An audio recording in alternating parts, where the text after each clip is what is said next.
Why is it so hard to believe you're loved?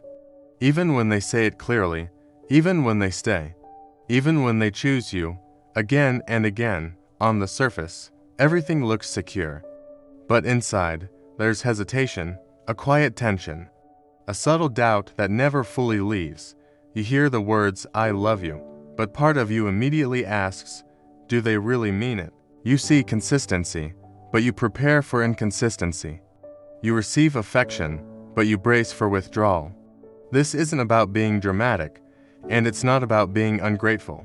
It's about something much deeper. In psychology, this often connects to what are called negative core beliefs, deep, unconscious conclusions we form about ourselves early in life. Beliefs like, I'm not enough, I'm too much, I'm difficult to love, something about me is flawed. These beliefs don't always sound loud in your mind. They operate quietly in the background, and when someone genuinely loves you, that love clashes with your internal story. If you believe there's something wrong with you, being loved feels like a mistake. So, instead of relaxing into it, you question it? Maybe they don't see the real you. Maybe they're idealizing you. Maybe they just haven't discovered your flaws yet. And when they do, they'll leave. That expectation becomes automatic. So, you start scanning for proof, a slight change in tone, a delayed response, a distracted look. Your mind collects tiny details and builds a narrative. This is how it starts. This is how I lose them, even when nothing is actually wrong. The painful part is this: you may deeply crave closeness. You want intimacy. You want stability. You want to feel chosen. But when someone truly accepts you, it feels uncomfortable because acceptance challenges your identity. If you've spent years believing you're not fully worthy, being valued creates internal dissonance. Part of you wants to lean in, another part wants to pull away. Not because you don't love them, but because being loved exposes your deepest fear. What if they see the real me and change their mind? So, you protect yourself, sometimes by minimizing their feelings, sometimes by downplaying your importance, sometimes by emotionally distancing before they can. You might even test them without realizing it, questioning their commitment, seeking reassurance repeatedly, or creating small conflicts just to see if they stay.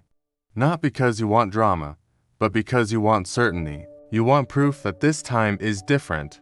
But here's the difficult truth. No amount of reassurance can permanently settle a belief you still hold about yourself. If deep down you feel unworthy, love won't stick. It will feel temporary, conditional, fragile.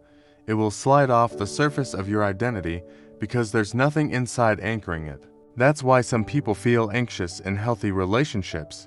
There's no chaos to justify their fear, no instability to explain the tension. So the mind creates its own. Because certainty feels unfamiliar, calm feels suspicious, and instability, strangely, feels predictable.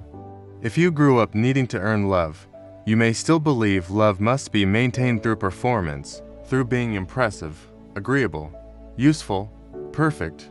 So, when someone loves you without requiring you to perform, you don't know where to stand.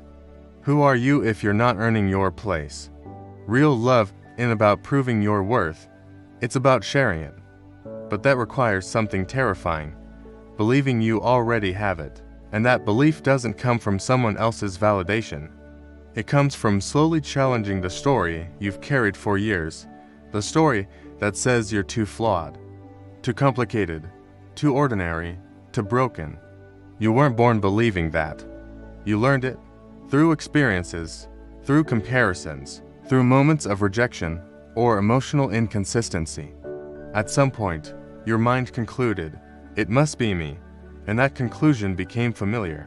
So now, when someone sees you and says, I choose you, it feels safer to doubt them than to question the identity you've built around being unworthy. But here's the shift.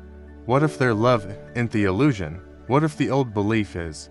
What if you've been rehearsing abandonment for so long that stability feels unnatural? Not because it's fake, but because it's new. Learning to receive love is just as vulnerable as giving it.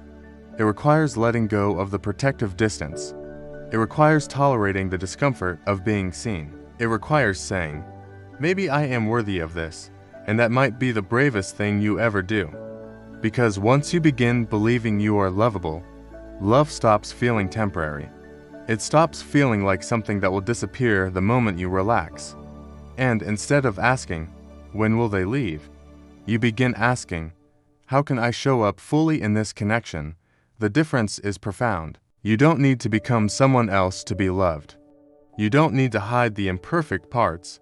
You don't need to brace for the ending. But you do need to gently question the belief that says you are hard to love.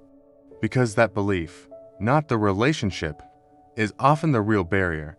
If this spoke to something inside you, right, it's hard to believe, and maybe let that be the first step toward building a new belief.